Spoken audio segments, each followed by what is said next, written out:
A rodada que começou nesse sábado com 4 partidas. O Fluminense derrotou o Vitória por 1-0 em Salvador.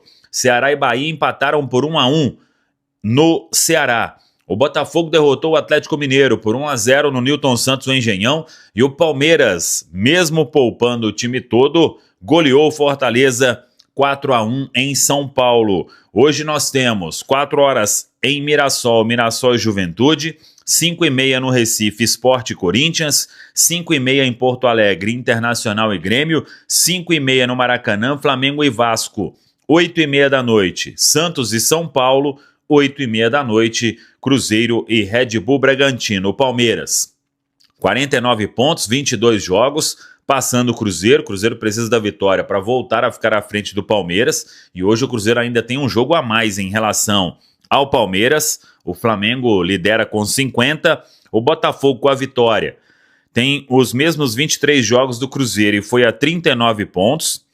O Mirassol é o quinto, 39, e o Bahia com o empate tem 37 pontos, é o sexto colocado. O São Paulo joga hoje com o Santos fora de casa, se vencer pode passar a equipe do Bahia nesta briga aí por vaga no G6 do Campeonato Brasileiro. E o Cruzeiro precisa da vitória para terminar a rodada de número 24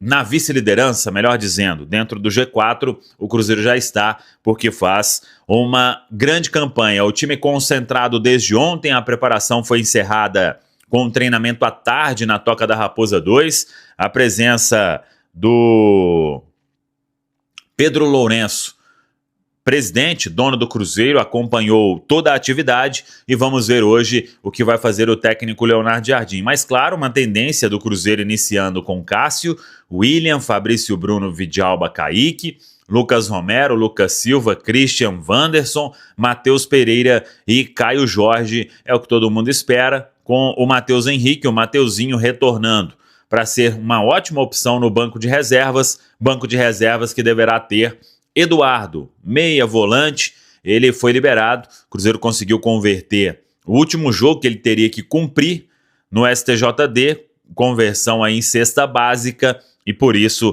ele volta a ser opção. Vamos aguardar a questão dos outros jogadores para a composição de banco, se algum garoto vai fazer parte também da lista dos relacionados, lembrando que uma tendência de que não estejam, porque eles vão se apresentar à Seleção Brasileira Sub-20. Casos aí, tirando o Otávio, que vem sendo sempre o terceiro goleiro do Cruzeiro, mas aí acaba não ficando como opção no banco, mas o Otávio, o Bruno Alves, o Murilo Hickman e também aí o Juan Gabriel, que não frequenta o profissional, eles vão se apresentar à Seleção Brasileira Sub-20 para preparação para a Copa do Mundo Sub-20, que vai ser disputada no final do mês no Chile e vai até meados de outubro. Claro que existe também uma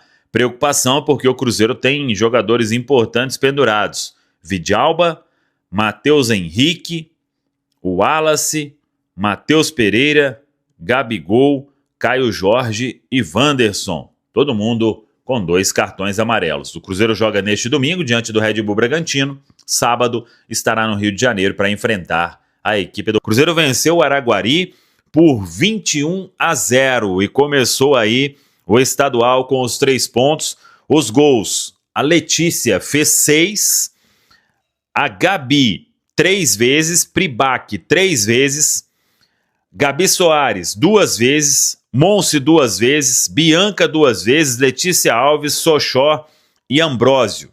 É isso mesmo, estreia 21-0 do Cruzeiro para cima do Araguari. Cruzeiro que é favorito aí a ser campeão mineiro mais uma vez. O time comandado pelo Jonas Urias. O jogo foi na Arena Gregorão e parabenizar aí a torcida mais uma vez que compareceu.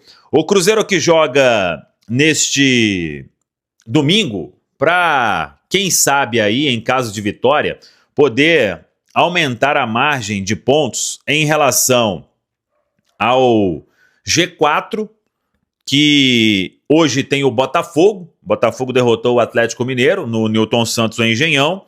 Tem 39 pontos, o Cruzeiro com 47. E em termos de G6 também, porque o Bahia, ele empatou com o Ceará fora de casa, pode até perder a vaga no G6, caso o São Paulo derrote o Santos. E aí vamos ver o sexto colocado se vai terminar com 37 ou com 38 pontos. E aí, em caso de vitória sobre o Red Bull Bragantino, o Cruzeiro pode ampliar esta vantagem em um momento importante da Série A do Campeonato Brasileiro. A torcida convocada mais uma vez, ingresso.cruzeiro.com.br. Torcedor pode e deve comparecer ao Mineirão, porque sempre importante o apoio da Nação Azul nestes jogos do Cruzeiro, e assim a gente tem colocado sempre aí públicos acima de 40 mil torcedores, e que seja mais um neste domingão, apesar do horário, 8h30 da noite. Esse é o pior horário para futebol, hein? Domingão, meu amigo. Aí é brabo, né? Mas eu sei que muitos cruzeirenses vão comparecer ao Gigante da Pampulha. O Cruzeiro fechou a preparação hoje e tem uma novidade. O Eduardo, ele foi liberado e deve ficar no banco. Isso porque ele tinha sido julgado em primeira instância, pegou 4 jogos, estava atuando com efeito suspensivo. Depois foi julgado no pleno e passou a ter uma punição de 3 partidas. Ele tinha cumprido uma da suspensão, da expulsão lá contra o Vitória, depois cumpriu na vitória sobre o Botafogo, e aí o departamento jurídico do Cruzeiro conseguiu converter nas últimas horas a última partida que ele teria que cumprir diante da equipe do Red Bull Bragantino. Então, com isso, o jogador está liberado e, por isso, vai ficar no banco. O Cruzeiro conseguiu converter a punição em cesta básica, o STJD concordou e o Eduardo está liberado desta punição imposta pelo STJD. Aquele lance lá na piscina, né, no estádio do Vitória, no Barradão, em Salvador. A preparação foi encerrada. Vamos ver aí neste domingo o que vai fazer o técnico Leonardo Jardim. Mas é aquilo que a gente trouxe. O Cruzeiro deve ter apenas Lucas Silva como novidade entre os titulares, com o Mateuzinho, o Matheus Henrique ficando como opção no banco de reservas. O Cruzeiro não divulga a lista dos relacionados, então somente neste domingo, para a gente saber aí quem Leonardo Jardim leva como opção de banco. Cruzeiro que joga neste domingo e depois, no outro sábado, vai até o Rio de Janeiro, São Januário, para encarar a equipe do